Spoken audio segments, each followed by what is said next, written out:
Hey everybody, Steve here. Wondering, who was your best friend in, say, fourth grade? Where did you meet them? Was it a neighbor kid? Was it a kid you met in class? Or a cousin you got together with because of the family connection or whatever? Maybe it was somebody you met on a team. Friendships come easier, I think, for kids. First of all, we're uninhibited, we're less jaded, less guarded maybe, depending on our personality type. But we haven't been let down yet. We haven't been burned. We're not as guarded and suspicious.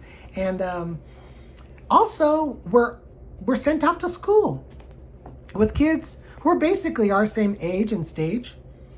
Chances are, when you were in fourth grade and maybe 10 years old, you were surrounded by other fourth graders who were also 10 years old. And when you got to be in high school and you were a sophomore in high school, chances are you had a lot of friends who were sophomores. Now your friendship circle starts to grow along the line, right? Where you might have friends who were older than you. You're super mature, so you have a lot of older friends. And your friendships might start to fall into some matters of affinity. You're on a team, you're playing tennis. And so you hang out with the tennis players, or you're in drama. And so you're hanging out with all the thespians and etc. And so sometimes it's not age, it's interest that draws you together. The one thing that I know is that even though it's not easy for kids to make friends, it's not easy to negotiate friendship as a kid, it gets even more challenging as you move into young adulthood and adulthood. Why? Because all of a sudden not everybody is in your age and stage.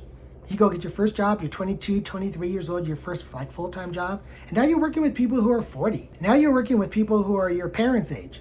You don't listen to the same music and you don't know the same movies, and there's a generational thing.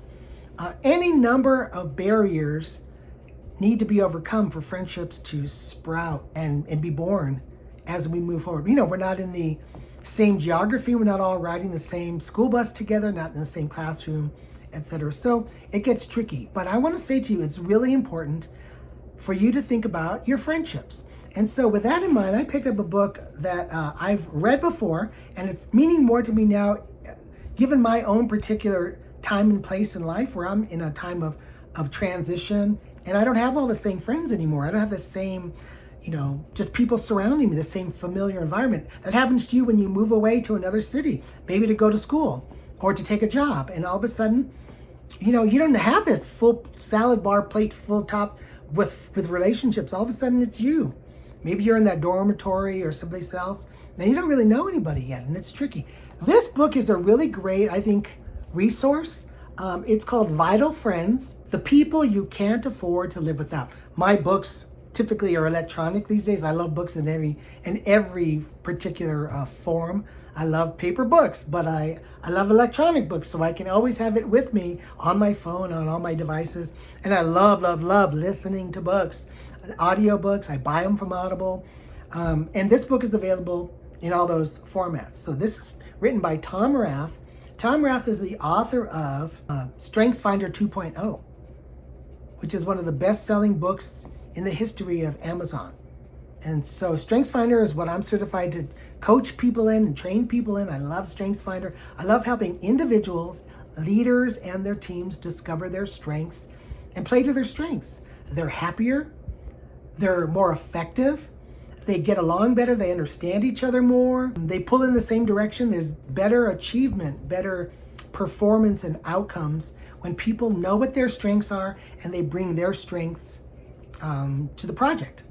And so I'm a big fan of you as an individual getting your StrengthsFinder assessment, Clifton Strengths it's called now, and getting that done and exploring what your strengths are. After you've done that, or at any point when you are, well versed and steeped in your strengths, here's a pro tip for you.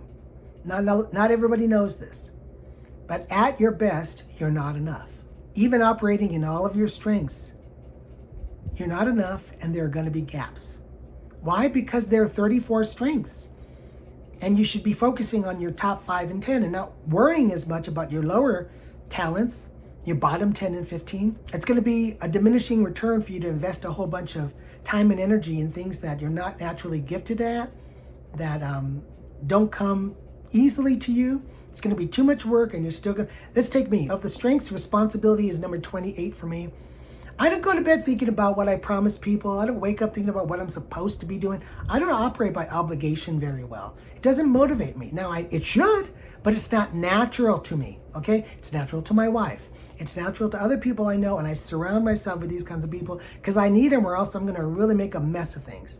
So this is the point about vital friendships and your strengths and you.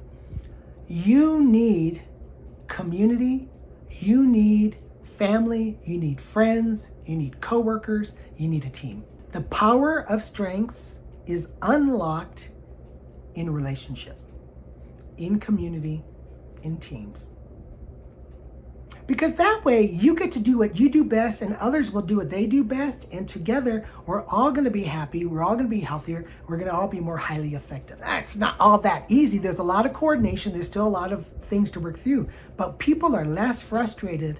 They're happier when they're doing what they do best, what comes naturally. Birds are happiest when they're flying. Fish are happiest when they're swimming. Horses are happiest when they're running.